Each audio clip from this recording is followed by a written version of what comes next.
Welcome, my friends, to another episode of Facts Me, where we educate, not fabricate. I am your humble host, Stephen Lancaster, and today we are diving into a topic that has stirred controversy for decades: the Super Bowl halftime show. That spectacle of music, performance, and entertainment that millions tune in to watch every year. More so than the game sometimes. But behind the glitter, the confetti, and the soaring pop hits lies a troubling trend. And this trend has been going on for decades. A consistent drift away from decency, respect, and the standards that once made this event family-friendly. And this year, the controversy centers around one of the biggest names in music. And I question that reality every day. But we're talking about Bad Bunny. And I'm going to call a flag on the play. Today, we'll explore why many Americans are upset, what this says about our culture, and why the NFL bears responsibility for what is being presented to an audience that includes millions of children. Over the years, Super Bowl halftime shows have become as famous or infamous as the game itself. We've witnessed moments that have shocked viewers. Janet Jackson's wardrobe malfunction, where one instant overshadowed decades of performance history. MIA's middle finger on live television, which sparked outrage and millions in fines. J-Lo and Shakira's 2020 overly sexualized performance. Beyonce's politically charged militant Black Panther-inspired outfits. The trend is clear. Each year, the halftime show pushes the boundaries further, often prioritizing shock value, spectacle, and cultural statements over wholesome, universally acceptable entertainment. And while creativity should be celebrated, there is a real question. At what cost? So this year's controversy is a little fellow called Bad Bunny. And I'll be honest, I had no clue who or what a Bad Bunny was until this whole Super Bowl halftime show controversy started. So, this year the conversation centers on Bad Bunny, allegedly a critically acclaimed artist, a cultural icon, and an entertainer whose music transcends borders. Well, I got news for you folks. He didn't really transcend this border because I didn't know who he was. But also one whose performances and lyrics raise questions about appropriateness in a family context. But let's be clear, because we're going to have to be clear. The uproar is not about his heritage, the Spanish language, or his cultural identity. Many Americans appreciate diverse music and performers. That's not the issue. The issue is decency. A concept the NFL has seemingly abandoned in its quest for ratings and cultural relevance. The focus is on what children are exposed to during one of the largest televised events of the year. Here are some of his lyrics, and you tell me if you want your child repeating them. I put it in you. You're a really crazy bitch. If your mom catches us, she asks me for a photo, which is implying sex with an underage girl, but okay. What a lack of respect, mommy.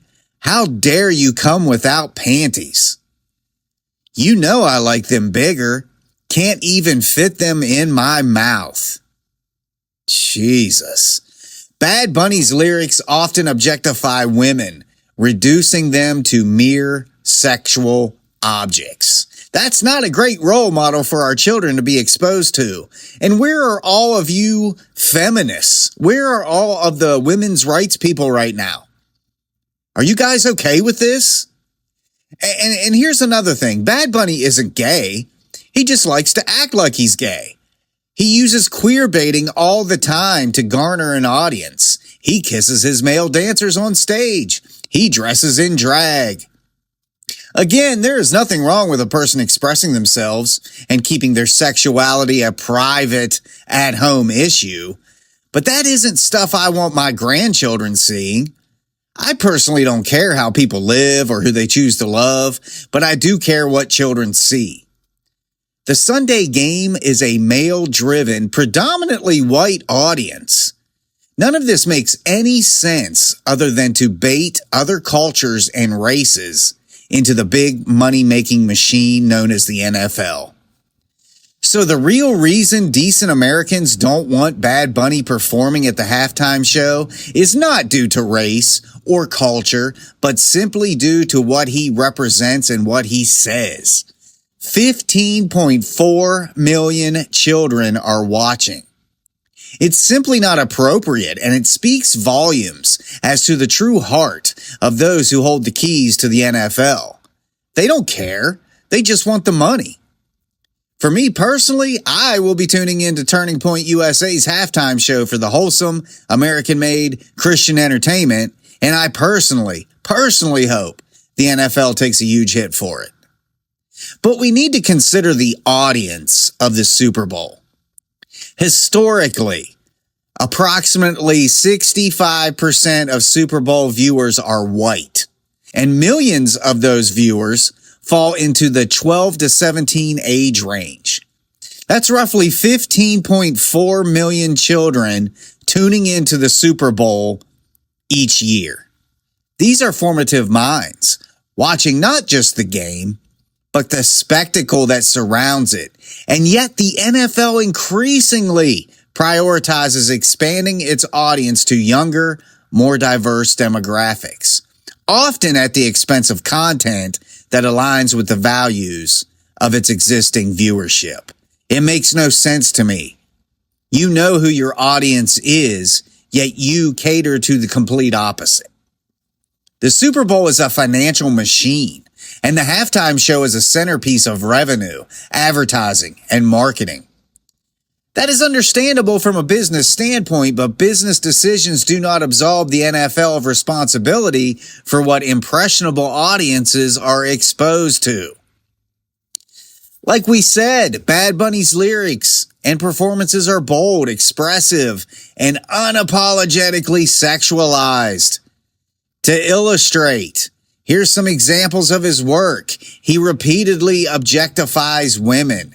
He has stage performances that push gender boundaries, again, including queer baiting or dressing in ways designed to shock. He is always describing sexual acts in explicit terms, and sometimes those sexual acts are with minors. That is not an attack on him personally, although it should be. Freedom of expression is a cornerstone of art, but when placed center stage in America's most watched broadcast, it becomes a question of judgment. Are these messages appropriate for millions of young viewers, for children who look up to performers, who imitate behavior, who repeat language? Parents and citizens may ask themselves, do you want this as the soundtrack of our nation's most widely celebrated sporting event? Hey, my friends, please join me on Facebook at facebook.com/CanYouFaxMe to continue these discussions, gain access to powerful memes, and leave your thoughts and comments. That is facebook.com/CanYouFaxMe. And that's facts, spelled F-A-C-T-S. See you there. The Super Bowl halftime show is a microcosm of larger cultural trends. What we accept as entertainment is often a reflection of societal values. When sexualized, provocative, or controversial content is normalized in mainstream media, it communicates subtle messages about morality, respect, and behavior. Children are watching. Society is listening. The NFL is profiting.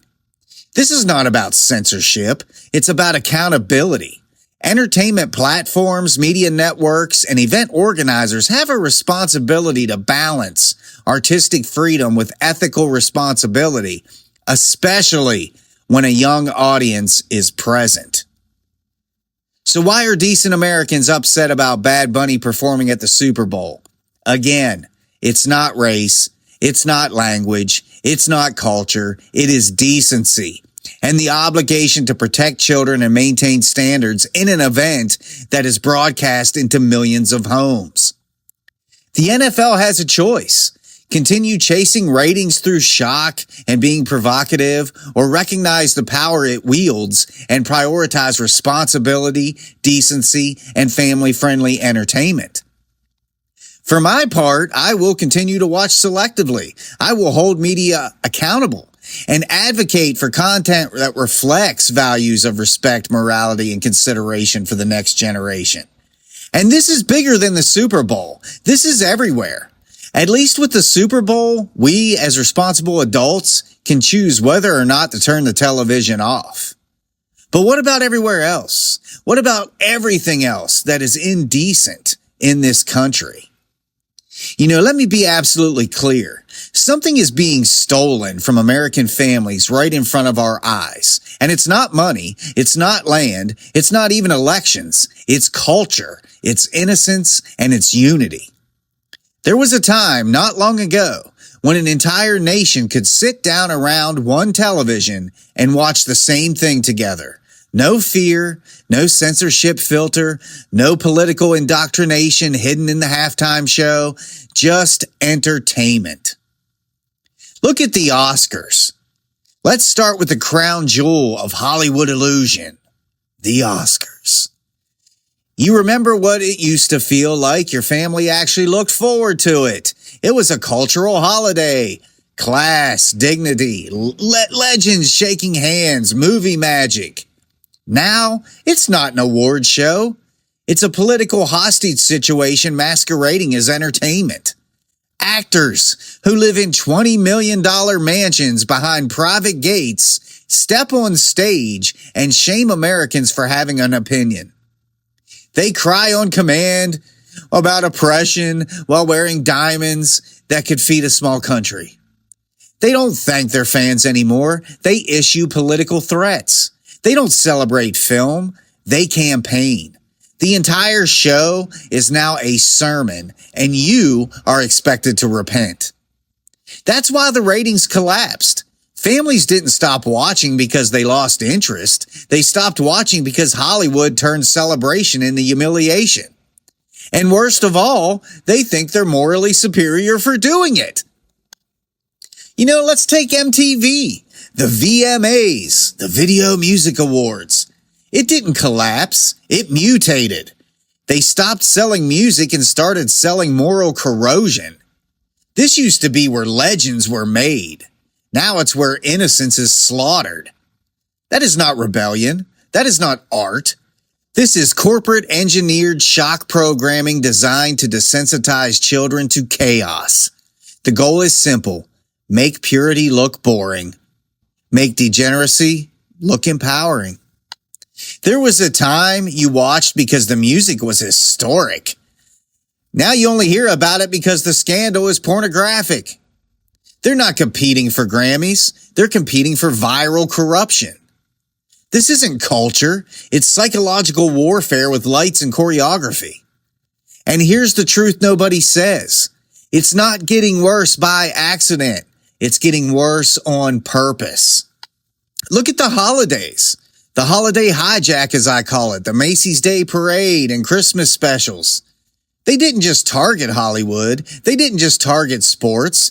They went for the heart. They went right for the holidays. The 2 days a year that united red and blue, rich and poor, believer and non-believer, now weaponized for ideology. We used to watch the Macy's Parade for joy, for magic, for American tradition. Today, you hold your breath. What are they going to slip in this year? Drag pageantry, identity politics that are big giant floats, agenda disguised as celebration. This is not celebrating tradition. They are replacing it while pretending it's still the same. It's not festive. It's strategic. They want your guard down. They want influence undetected because they know this is the last part of culture parents weren't defending. And now, even that is compromised. Look at Disney and Nickelodeon. This is where the line is crossed. This is where tolerance ends. This is where parents must wake up. Disney and Nickelodeon were once the safest spaces on earth. Magic, imagination, innocence, the last protected fortress of childhood.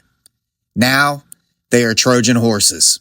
Adult sexual themes, identity programming, political scripts disguised as bravery. Characters rewritten not to tell stories, but to plant ideas. They are not selling entertainment. They are manufacturing belief systems before children even know what a belief is. There is nothing accidental about this. This is not edgy, not progressive. It is intrusion, psychological warfare aimed at the most defenseless minds on earth. And if we don't draw the line here, we admit there is no line left. So what are they really doing? This is not rebellion. It is occupation. They are not updating culture. They are uninstalling it. And they are doing it in the only way that works. Not with violence, not with laws, but with normalization.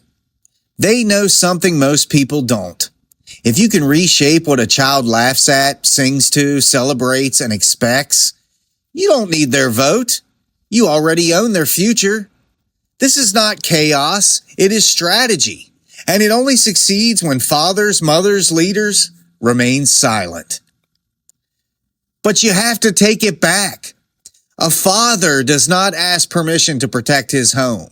A mother does not negotiate the safety of her child. A nation does not apologize for defending its culture. We do not beg for normal to return. We enforce it. No more excuses. No more, oh, that's just how it is now. No, we draw the line clearly, unapologetically, and permanently. Thank you guys for listening. My name is Stephen Lancaster. This is Facts Me, where we educate, not fabricate. And today we have done more than expose this BS that's been happening in our country and around the world. It's time we declare the era of cultural surrender is over. Take care, my friends. Hey, my friends, please join me on Facebook at facebook.com/Can You Fax Me? To continue these discussions, gain access to powerful memes, and leave your thoughts and comments. That is facebook.com/Can You Fax Me?